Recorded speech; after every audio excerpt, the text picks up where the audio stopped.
On this episode of the Mompreneur Show, I'm interviewing Stephanie Langford, a wife and a mother of 5 children who started off as a blogger and now owns multiple online businesses, one of which she runs with her husband. My name is Vicky, and this is the show that features amazing stories of the most remarkable mompreneurs. Thank you so much for joining us.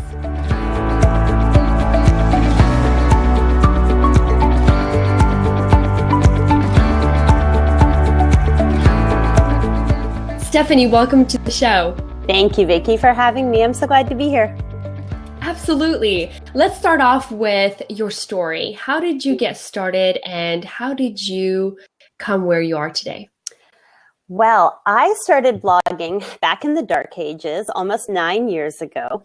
And back when I first began, I didn't even know what WordPress was. Most of us were on Blogspot, Typepad. I mean, it was a totally different world. There was no Twitter. We weren't on Facebook. There wasn't Pinterest. It was just very much people blogging about something that they were interested in, that they were passionate about, and just crafting these small, very intimate, conversation-driven communities. And it was a really fun and beautiful thing. So that was how I got my start. I began talking to fellow moms and homemakers, especially about healthy living. That was kind of my main thing, is I really wanted to share about healthy, natural living because that had been a big part of the journey that I had been on. And I felt like there are probably other moms who want to know about this, who want to talk about this. And so I just began sharing what I was learning. And that was really incredible journey for me because I realized that there were other people on a similar path to me. And I found that by sharing my own story, it really invigorated me. And what I realized as I went along was, hey, I really like this blogging thing. This is actually pretty fun. And so the site kind of grew in a way that I didn't really know that it was going to become a thing when I started it. I didn't set out with a business plan. I really didn't have a clue what I was doing.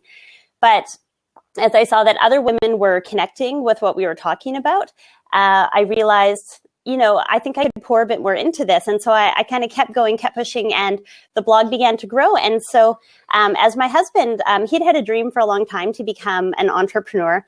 And so he had really just been studying on his own. He'd been creating a business plan. And after I'm not sure how long I'd been blogging at that point, maybe 3 or 4 years, he began to say, I think I really want to do this thing for real. And so I was getting ready to have my 3rd baby, and we decided that at that point we would make this our thing. We were going to go all in and we were going to become entrepreneurs. So I started pouring more into the blog, finding better ways. I was monetizing at that point, but it was a little bit more just a few $100s here and there. We'd done a few things that had surprised us, and we'd been like, wow, we could make some money with this, but it wasn't really our bread and butter at that point at all. Mm-hmm. And so, but with, this other business looming on the horizon, we were like, well, maybe we should get cracking a bit more. So I set out to write my 2nd ebook that summer when she was a newborn. And he began to go full force. He quit his job and began working on starting a music school in our local area. And, we really just got serious about what we were doing. And so it was at that point that I really considered myself a professional blogger and began just pouring as much as I could in, growing the site, finding, better ways to monetize through my own products, through affiliates, through ad networks, all different kinds of opportunities. And, that was really the main thing that I did, was running that site. It was called keeperofthehome.org. It's still, I'm talking about it in the past tense. And the reason for that is that earlier this year, not 2016, in late 2015, I passed that over to my dear friend Anne, who now continues to run the site. She's just really carrying on with that legacy of healthy living for moms, and she's doing an amazing job of it. So you can still visit the site. It is up. It's thriving. It's wonderful. I no longer do that because my years in blogging began to open up some other doors for us. And, you said at the beginning that we've got multiple businesses. And so they've really carried my husband and I into a different place of working on some stuff together, which I think we're going to talk a little bit more about as we go on. So I don't know how much you want me to get into that, but essentially blogging opened other doors that led us to start the main business that we work together on now. Oh, thank you so much for sharing it. And I love the timeline. Oh, I hear my echo. That is so weird. Well, Stephanie, thank you so much for sharing that. That was very inspiring. The timeline is incredible when you started and the way you monetized. And so you were not making a full-time income when your husband started his No, music studio. Okay. no. It's so interesting how you gave him the opportunity to go on and for his dreams. So when he went on to the music studio, did you help him with that, or did you continue to grow your own blog? I was really doing both at that point. I was trying to take what had already been established with the blog and bring it to a place where we could earn more money from it, because obviously we kind of needed it at that point. In the early days of starting any new business, it's always very lean, right? Those are, tough years financially. And so I was trying to build up the blog. I helped with the music school. I was definitely a big supporter, and I helped in some smaller ways. But really, that was his thing, that he was just going all out on working on that, full time plus the way you do when you're beginning. Okay. So while you were doing that, where does the ultimate bundles come in? And how did you, I've listened to a few interviews with you talking about that, but it's so interesting. How did you come up with that idea? Because it's not very common. And then how did you find a partner? Because Erin has been on the show and she's amazing. And how did you start working together, and how did you take it to the next level? So the first ultimate bundle, or was it? We didn't call it ultimate bundle at the time, but the first bundle began about 3.5 years ago, and it wasn't my original idea. I had seen some other people running bundles. So the first bundle I ever participated in was called the Simplify Your Family Life bundle. I think I'm probably getting the name a little bit wrong, but it was Mandy Amon from Life Your Way and Corey, I can't remember his last name, I think from Simple Marriage. And so they ran that bundle, and it was just, a mixture of resources that would really help families in living a simpler, better life. And I was a contributor to that, and I thought, this is a really neat idea. And then I saw a homeschool one. And at that point, the wheels in my head began turning, and I thought, nobody's doing this in healthy living. Why isn't anybody doing this in healthy living? And I had a lot of connections at that point. I'd been very active networking with other bloggers, being a part of masterminds, going to conferences. And I thought, I think I could pull together enough people and we could really do this thing. So that was what we did 3.5 years ago. We pulled together the very first Healthy Living bundle. And I had pretty small goals at the time. I mean, I thought they were big goals, but my husband really challenged me. I think you could do a lot more with this than what you think you can do. And so he kind of stepped in, as we got closer to the launch, and he said, let's make this thing bigger and better. We can do this. And the launch blew us out of the water. It did so well for everybody who participated in it. And I was really floored by how well it had gone. And so we were like, wow, I think we could do that again. Like, that was really a success for us. And then it was into the new year, Erin came to me and she said, hey, what if we did something like what you guys just did, but it was a homemaking focus? And I was like, that's a cool idea. So we decided, okay, let's all throw in our efforts and do it. And so we did the first ultimate homemaking bundle that spring. And again, it did really well. And, at this point, we're like, maybe this is a thing. Like, it never was the intention to make it into something that we did regularly, to make it into really its own business. But when you stumble on an idea that works, that's what you do with it. You take it and you run with it. So, so that's really what we did. And now here we are, 3.5 years in. We've run, I don't even know how many bundles. We've done 4 Healthy Living. On Wednesday, we launch our 4th homemaking bundle.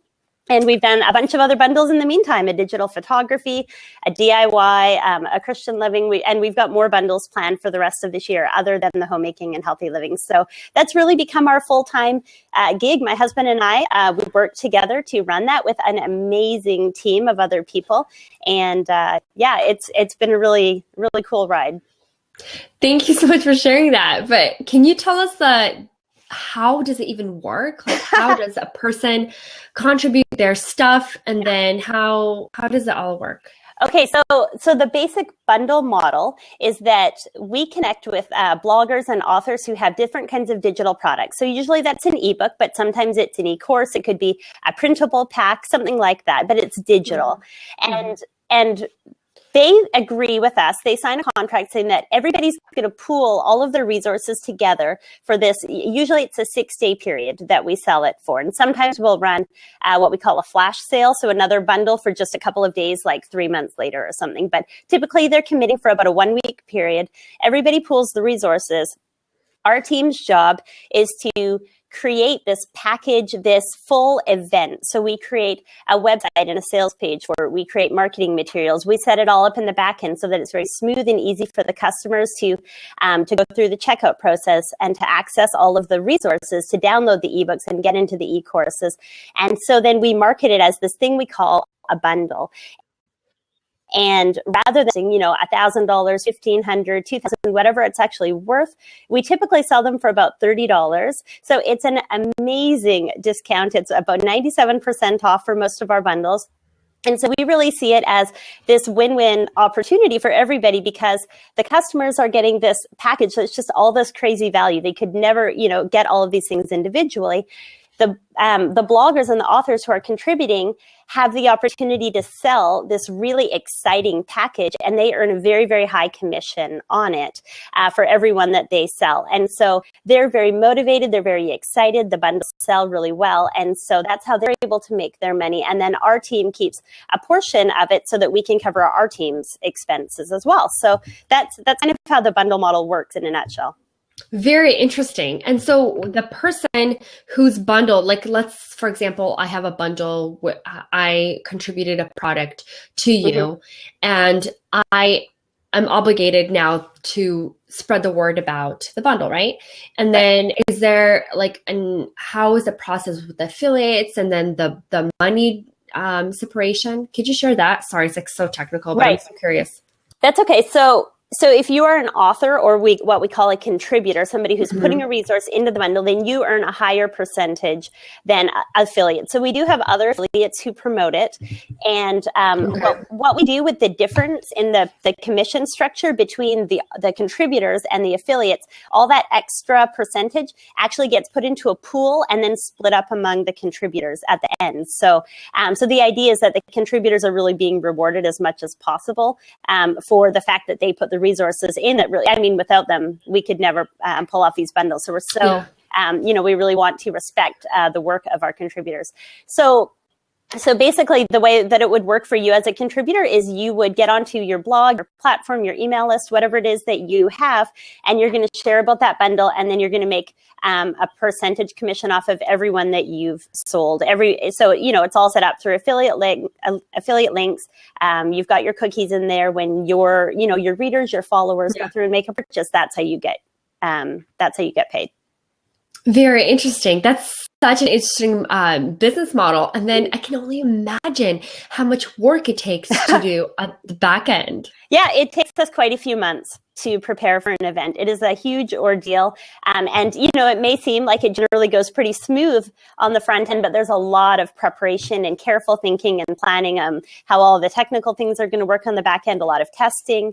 And just, dreaming up the concepts, and, we have to come up with new designs every time. That's part of what I do. Is I'm not the designer, but I oversee all of our brand development and our marketing and things like that. So it's really fun for me to play that creative role in bringing a bundle event to life.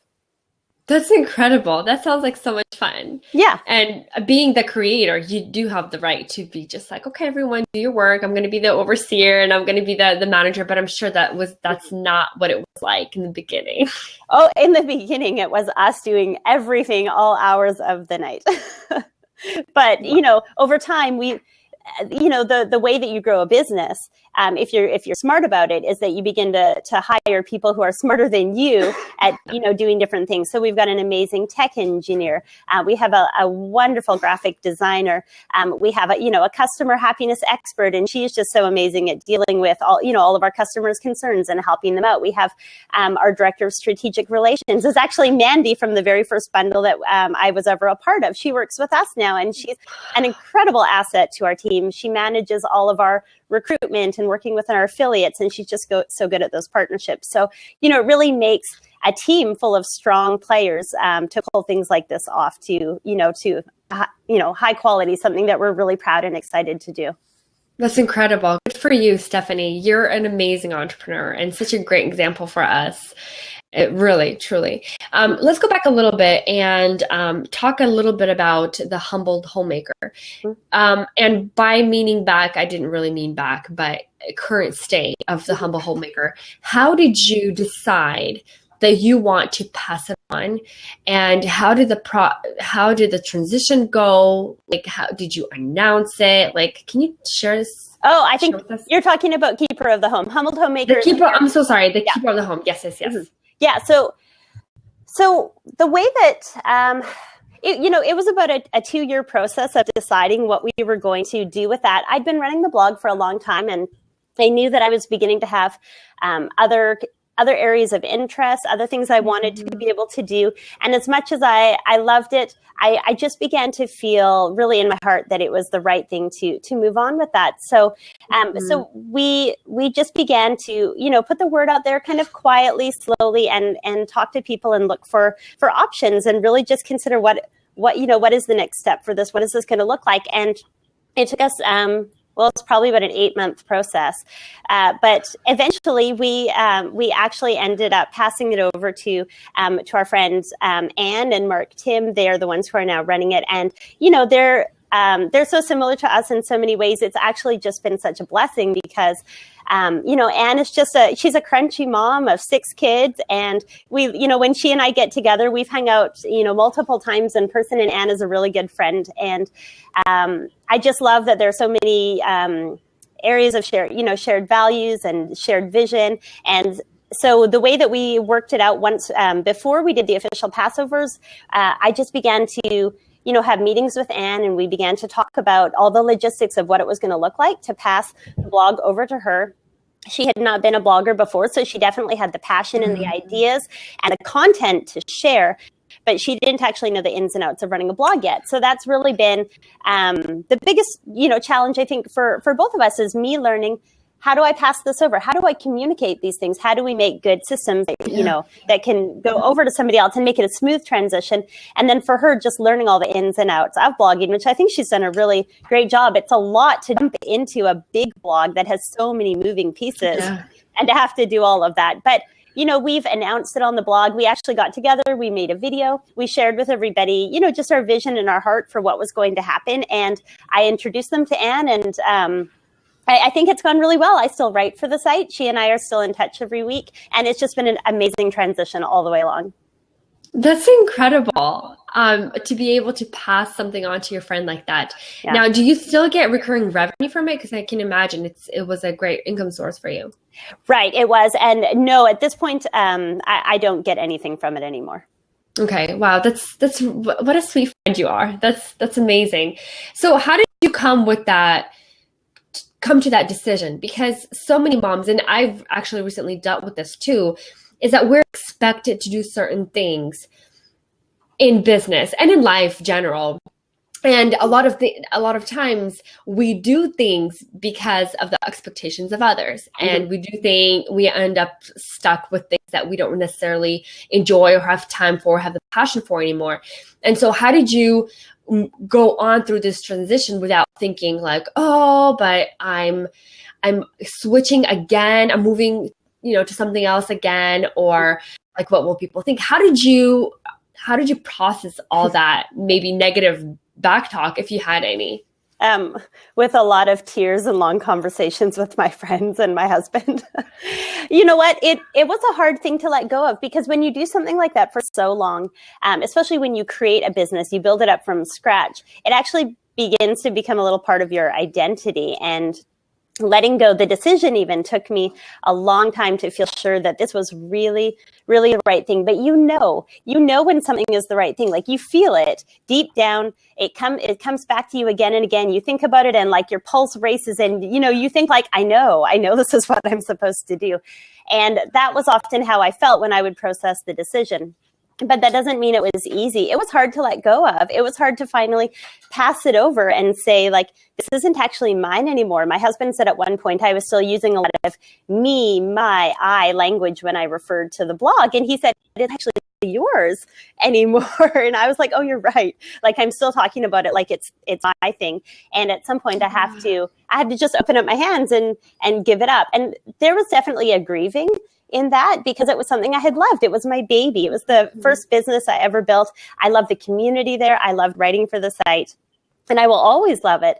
And so definitely there was a loss. But then at the same time, when you know that you're doing it for the right reasons, and especially when you're doing it to open yourself up to new opportunities, then there's an excitement there too. There's a feeling of, oh, what's next? Now what can I do? And your passion begins to build for something new. And so there were definitely a few months where there was a bit of angst, I think. I just felt this, like, I don't know how to make this transition. I don't really know who I am anymore. I don't know what I'm pouring myself into now. Like, I felt a bit of confusion. And I feel like maybe you have to walk through that. Maybe that's just part of making a big transition like that. And it's unavoidable, maybe. I'm not sure. For me, it felt like something I had to walk through.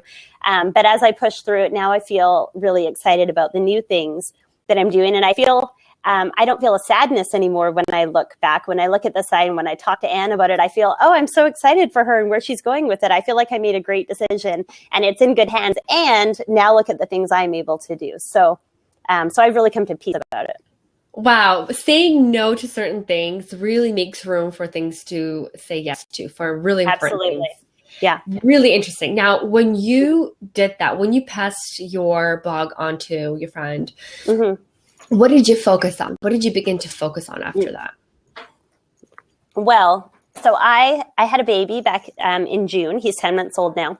And it was right around that time was when we had a pretty good idea that the blog transition was going to happen. Nothing was, it wasn't official yet, but we were pretty sure.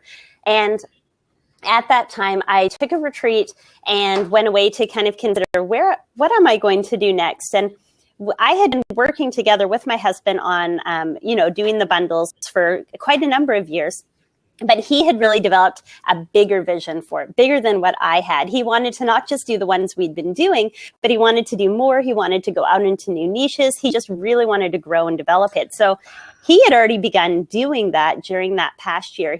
I'm not sure how long he'd been working on it for, but it was probably about a year.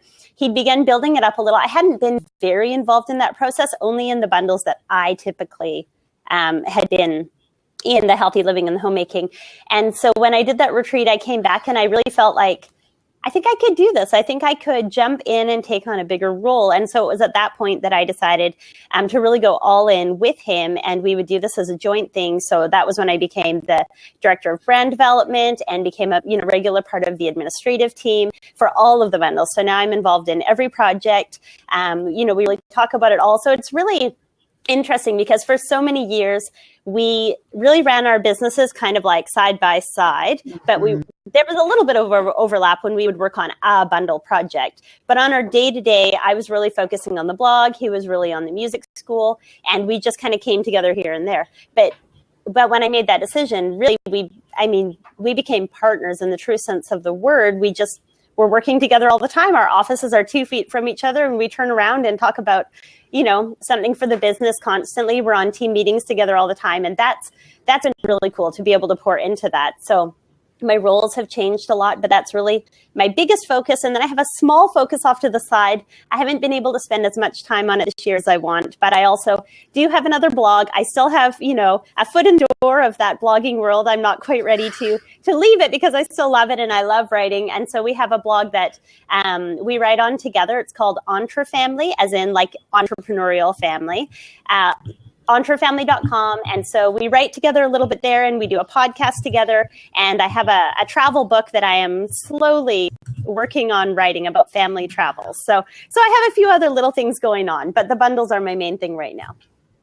Wow, that's amazing. And thank you so much for sharing the website. I just shared it on the chat. And Mitch Jackson, thank you so much for joining us.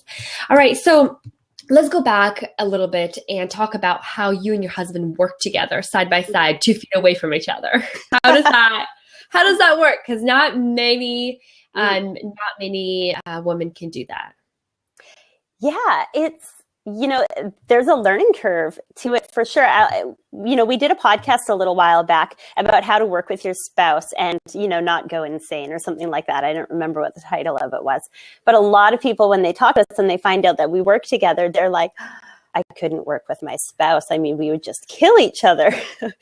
And it's not to say that we, never have times where we get frustrated. I mean, we do a little bit. Sometimes we disagree on things. Sometimes my husband calls it, fighting for the best idea. And so sometimes we have, we butt heads a little bit and we say, I really don't think we should do it this way. I really think this is the way to do it. And I think we've learned to be okay with that process, to share what we think and listen to each other and respect each other's opinions and be able to make decisions together. And, there's a few things that make it work. One is knowing your roles really specifically. So we have very distinctive roles. It's not like we both run Ultimate Bundles. That's not really even accurate. Technically, Ryan runs it, and I'm actually just one of the directors with my own specific area that I work on. And we did that on purpose, not because he's, the boss of me or something, but because he's really gifted at being very visionary, very futuristic, very strategic, and he's an excellent manager. So that role really suited his strengths. I'm not particularly those things, but I am very creative. I'm a good writer, so I do a lot of, almost all of the copywriting and the marketing writing for our team. I really love being a part of the design process, and I have a lot of good inspiration and ideas along that. I do a lot of, this year, I've begun to do a lot of video filming and script writing and producing videos, and that's a completely new thing for me, but yet it seems to fit into, sort of my wheelhouse of, strengths and skills that I have. So because our roles are so distinct, I think that allows us to really support each other and respect each other in those roles, because we both know what we're supposed to do, and it's different from each other. Wow. Interesting. And I saw that podcast that you did, the 10 keys to work with your husband or something like that. Yeah. So I really appreciate what you just said about having your own specific duties that you do, things that you're responsible for. And I can only imagine he probably emails you or asks you, hey, are you doing that in time for the deadline or whatever? Because it's kind of like that relationship now, because he's the boss of that particular project, isn't it? Yeah, there is a little bit of that. I mean, in some ways, I'm kind of, accountable and responsible to him for the things that I'm working on. But we both just have such a respect for each other, and he really, he certainly never bulldozes over me because he's the boss. He really respects my opinion. Whenever he's making, a big decision, he pulls me in on that and says, I want to talk to you about this. I want to process this. I want to hear your opinion about it. So I really feel like we have our own roles, but we really function as a team. That's beautiful. Thank you so much for sharing that. And you're not only partners in life, you're partners in business, and that's really beautiful. So now let's move and talk about a little bit of how you homeschool your children while doing all this stuff. And now I know that you wrote a recent article about putting them into a private school. Right. And that's so inspiring to me, is that, again, you don't live by anyone else's expectations, and you don't care what anybody thinks or says.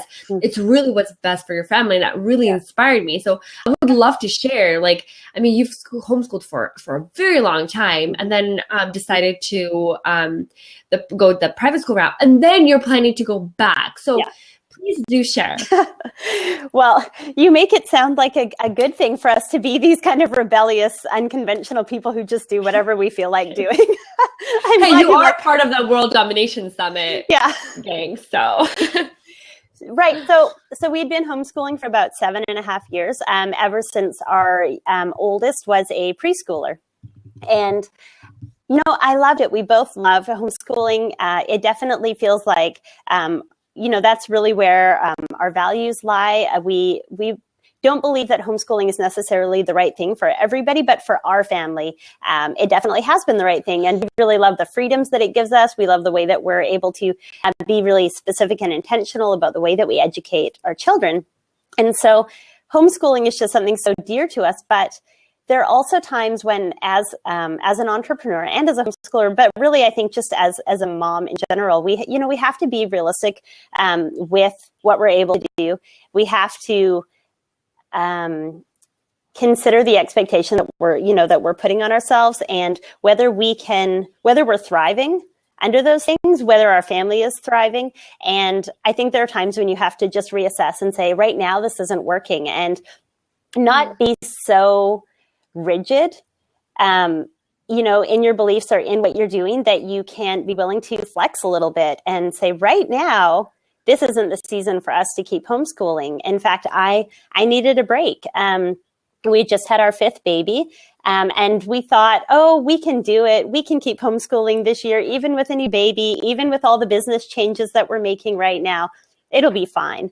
And yet it wasn't. This was a really hard year. Adding in, a 5th baby it was a lot. It was really exhausting for me. We had 2 kids who were just learning to read this year, one of whom has just some learning struggles and needs a little bit of extra help. And we felt like those 2 were just needing so much of our time and attention. But then our, 11-year-old was kind of getting lost in the shuffle and not getting challenged enough. And I was struggling with some postpartum depression and anxiety. I was very exhausted. And, you put it all together, and we just weren't doing well as a family. And so we said, I don't think that this is what we should keep doing for right now, for this season. And so we looked into our options, and we found a private school local to us that we felt comfortable with and peaceful about. And we enrolled the kids in that. And, I've written about some of the pros and cons of both. And schooling doesn't feel like it's for us long term. It doesn't feel like it suits our family. And yet I don't regret it. I don't regret it at all. The decision that we made to put our kids in school for these 6 months, it was the right thing for us to do right now. And I'm excited to go back to homeschooling. So it's been a really interesting season of being able to just hold it all more loosely and to be okay with what works for our family at different times. Very interesting. I've never heard anybody do that, and I'm so inspired because I also homeschool my boys, and it's, there has been really difficult times where I do feel like I need a break. And so this is really inspiring to be the rebel that we want to be sometimes, to really do what we feel is right at that moment in time. So thank you. Really appreciate you sharing that. Now, let's move on and focus on our audience. And we have a lot of moms and who are entrepreneurs, and some moms who want to be entrepreneurs. It's so interesting because I get so many emails from moms saying, hey, I am not an entrepreneur yet, but I want to start and I want to become one. What is one of the best ways to start off as to become an entrepreneur, start your journey off? I think to allow yourself to dream big dreams and believe in yourself that you could actually accomplish those things. I know so many people who say things to me like, I wish we could be entrepreneurs. I wish we could travel like your family has done. And I hear this, I wish, but it'll never happen to me. And I just want to say to them, it could be you. You could do this. And I think if you allow yourself to really believe that it's possible and say, my husband always says to me, like, sometimes he's going to laugh because he's actually in the room listening to us record this. I can be more of the pessimist who's like, it just can't be done. And he says, don't say it can't be done. Say, how can we do it? How can it be done? I love that. And I think that, for those who listen to these mompreneur shows, who read the blogs and the books and say, I wish I could do that. Maybe you need to try asking yourself, how could I do that? And what could I practically do to move towards that? Because if we keep it as this dream or this thing that feels kind of like out there, that's like maybe a little bit unachievable, if we're not going to get to it. But if you actually believe that it could be a reality and that you could do it and that you are more capable than you think you are, then I think you can do it. I think anybody can do it if they set mind to it. There's nothing so special about us entrepreneurs that anybody who's determined enough couldn't do it for themselves. I completely agree. Belief in oneself is so important. And I've struggled with that Yeah. a lot starting out. It's like really having those dreams, but yet just stumping on them with that. But that can never happen to me. Yeah. But I can never do that. But I'm not that smart. But really, it's all about the thought process and really dreaming big and really having faith in that dream. And so I will say that it doesn't stop being hard once you become an entrepreneur. This is my 9th year now of doing this, and I haven't stopped being afraid. I haven't stopped having times where I want to sit back and say, I'm not good enough. I can't do this. This thing is too hard for me. I still feel those things all the time. It's a perpetual choice to say, I'm going to keep trying. I'm going to do this. I'm going to push through the hard. And I think that's what makes a successful entrepreneur, is the willingness to keep doing that, to get up day after day after day. And even in the hard, to keep at it. So you mentioned that it's hard, and can you? I mean, it is. I completely agree. Can you share some of the challenges or struggles that you've had over the 9-year entrepreneurial journey? Yeah.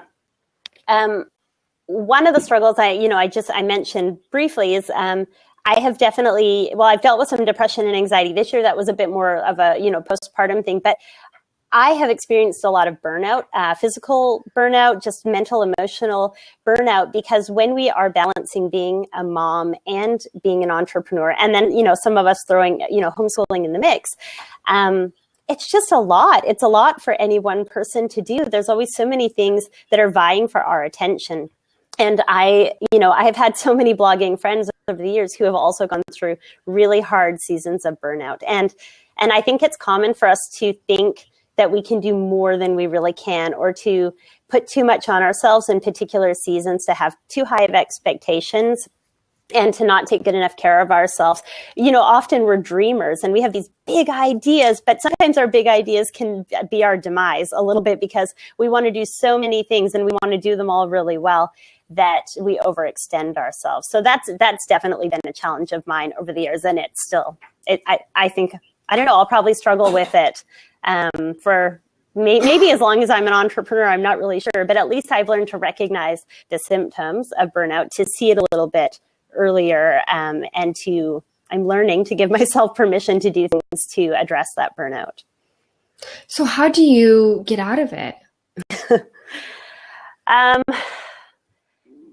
Learning to say no to things, to say I'm not Superwoman and I can't do all of these things, is one of the first. Being willing to put things aside and say, this isn't the season for me to do all of these things. I have these ideas, I want to run this blog and write this book and do these bundles and be a homeschooling mom and do all of these things, but I actually am not physically capable of doing them all at the same time. And sometimes that's hard. Sometimes laying something down is really, really tough. And sometimes we'll hold on for too long, longer than we should, even though we know we can't do it, but we just want it so badly.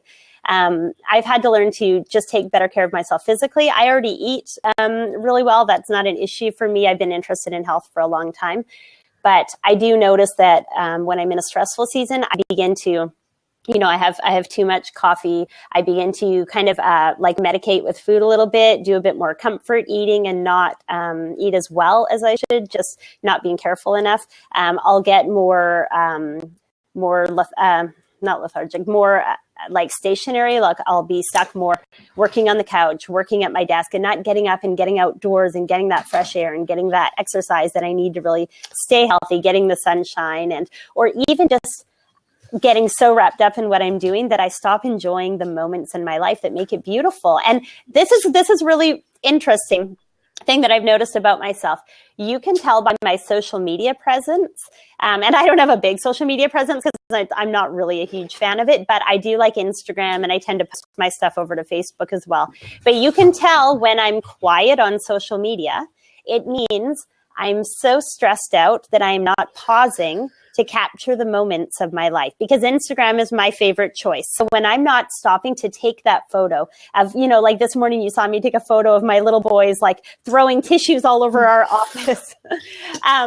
When I'm not taking those photos, when I'm not stopping to say, my life is beautiful, my life is worth capturing and sharing, then that means I'm letting it overwhelm me, and I'm not pausing to be grateful, to be mindful, to be present in the moments of my life. So those are a few things that I've learned. It's too big of a topic, but thank you so much for sharing. No, that's beautiful. My life is beautiful, and constantly remind yourself and stop and pause. And I love that. I've never actually I've even thought about putting those together. It's like when you do take a picture, you are pausing and you are enjoying the moment and enjoying how beautiful your life is, especially when it's involving with the kids and something cute that they did.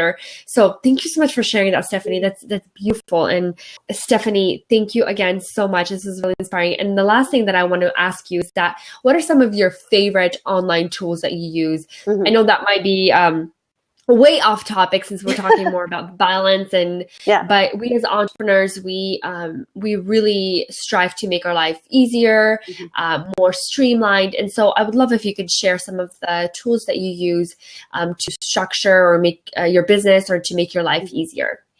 Well, it's interesting because one thing I've learned about myself is that I'm not a tech lover. For so many years, because I worked, online, I was a blogger, I thought I should be using all these amazing apps to really organize my life and my work. And the fact is, it doesn't work for me. I just don't do well with that. I'm I like to process things manually. I like to, when I'm stressed out, I like to sit down and journal on paper. I like pen and paper. I like just writing lists, and I don't like all these fancy things. So I'm so boring and simple, but here's what I use. Google Calendar is kind of my lifeline. I use the alerts and the reminders on it constantly. So the only way that I remember, because I'm I just get very caught up in whatever is going on in life that day. The only way that I show up to things like, being here live on time at 10 a.m. is because I have an alarm go off the night before, and then I have alarm go off when I wake up that morning, and then I have alarm go off half an hour before the event. So I really heavily rely on setting constant alarms and reminders on my phone and on my email. The other things that I do, I actually use a bullet journal, and I use the notes app on my MacBook. And that is really what I use. Like I don't need anything fancy. I just keep track of all my to-do lists of whatever projects I'm working on. They all have a different note. That is legitimately how I track it. And my husband, he loves his tech stuff and all of his apps. And he is forever saying to me, I don't understand how you are such an efficient, productive person when you're so simple. But I think what it is knowing who you are and how you function well. And if I work best with just writing out my list and checking things off and keeping it very simple, then that's what I should do, because that's what works for me. And I think sometimes we kind of feel pressured that there's so many great things out there that we should be fancier than we are, but really you should just be true to who you are. Oh my gosh, I love that you share that. Like, honestly, from the bottom of my heart, thank you so much, because everyone has all these apps and expectations of you. Like, what? You don't use the app? What? You're like way behind the times. But look at this. I'm like also a hardcore bullet journaler. Love it. And I recently started actually, and it has absolutely changed my world. All my ideas, everything is all in one notebook, and it's it's incredible. And I've tried so many times. Like my phone is still full of apps, that like to-do list apps and little reminder apps and like all these little bells and whistles and stuff. But really, you're right. Like you really have to know yourself and to apply whatever works for you, and not look up to people who are super tech and love techie, because you're a different person. So, but I will say, you want to know one app that is amazing for business? I will say, yes. If you're a solopreneur, you might not get any benefit out of this. But if you are working with any sort of a team, even if it's 3, 4, 5 people, or more than that, we have a team right now of about 12 to 15 people. We use an app called, it's a software called Slack. So that, you can put it on your phone, you can put it on desktop, or you can use it on your browser. And Slack is amazing because it's a team management software. It keeps my email inbox from being insane, because all of our messages go through Slack. It is such a quick and easy way for our team to stay in touch with each other. I find it very easy, and email overwhelms me. Email stresses me out, but I can just respond to these quick little messages, and it's just so freeing. And then we can go back and we can search things in the archives and the history and find, oh, this is what we said about this. This was the decision that was made. And that is just a really great tool. So if you work with a team, I would recommend looking up Slack. There's other Thank ones, you. but Thank you so much, Stephanie. That's very helpful. I really appreciate you taking the time out of your busy day and joining us today. oh, thank you so much for having me. It's been a lot of fun, Vicky. I hope you enjoyed our conversation. I got so many valuable golden nuggets from Stephanie, and I hope you did as well. Please join us next time, every single Monday at 10 a.m. Pacific, 1 p.m. Eastern for more lively conversations just like this one. I'm your host, Vicky Lashenko, and this is the show that features amazing stories of the most remarkable mompreneurs. Thank you so much for joining us, and I'll see you next time.